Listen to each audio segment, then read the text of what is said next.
I'm shaking his hand and I'm just, I mean, over the earth. And he's just like, what is wrong with this weirdo in the hat, you know? Für wen sich Corey Taylor dermaßen zum Affen gemacht hat und was neben der Musik sein größtes Hobby ist, das verrät er mit ganz viel Selbstironie in diesem Video.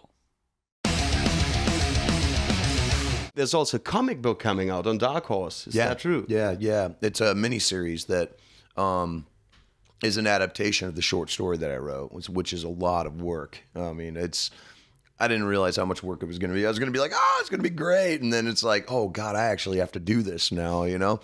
But it's been really cool, you know? I mean, as a comic book fan, I'm ecstatic about it. You know, it's just one more thing that I can say that I've done. Who's drawing it? Are you going to draw it? No, God, no. What are you, nuts? I can't even do stick figures. I'm bad. What's your favorite comic book? My favorite character is probably Spider-Man, because that's the character I grew up with, you know, and I've been a Marvel kid since I was very young. But my favorite comics are ones that came out in the 90s, like when I really got back into collecting and whatnot. My friends turned me on to writers, and that's when I started kind of following writers like Garth Ennis and Warren Ellis, Grant Morrison, Alan Moore, like all these great, wonderful artists who turned the medium kind of on its ear, you know, and it wasn't just about superheroes and whatnot. You could kind of do anything, you know. It was the reinvention of comics, and that got me excited, and that actually is the kind of started me down the path of thinking about, man, maybe someday I could write a comic of my own, you know, because before I was just like, I can't do that, you know. I'm not an artist, B, I don't know how to do anything. It was like that.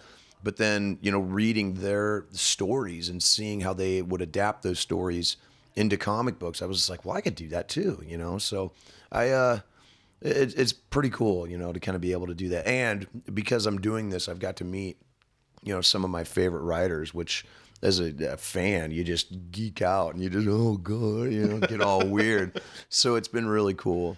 So will we be seeing you on next year's Comic-Con then with your own book? Maybe, yeah. I mean, that would be something really, really cool. You know, I got to go to the New York Comic-Con when we announced it, and I did a signing there, and I didn't even want to work. I just wanted to walk around and buy stuff, you know. And I ended up going home with like a Doctor Who robe that was like looked like the TARDIS, and I mean, it was so awesome, you know. I had stacks of like new comics and stuff, and Garth Ennis actually signed a comic of mine. I got some pictures with him, and he must have just thought I was the biggest Cheesedick ever, because I'm just sitting there like I'm shaking his hand, and I'm just, I mean, over the earth, and he's just like, what is wrong with this weirdo in the hat, you know? Falls euch dieses Video gefallen hat und ihr die neuen nicht verpassen wollt, klickt einfach auf den Abo-Button. Jeden Dienstag und Freitag um jeweils 15 Uhr gibt es Nachschub. Außerdem schreibt uns bitte Kommentare. Welche sind eure Lieblingscomics und für wen würdet ihr euch dermaßen zum Affen machen? Falls ihr Shirts, CDs, LPs oder DVDs von Stone Sour und Slipknot haben wollt, die gibt's natürlich bei EMP. Klickt einfach auf den Link unten in der Beschreibung. Bis zum nächsten Mal, sagen Jan und Markus.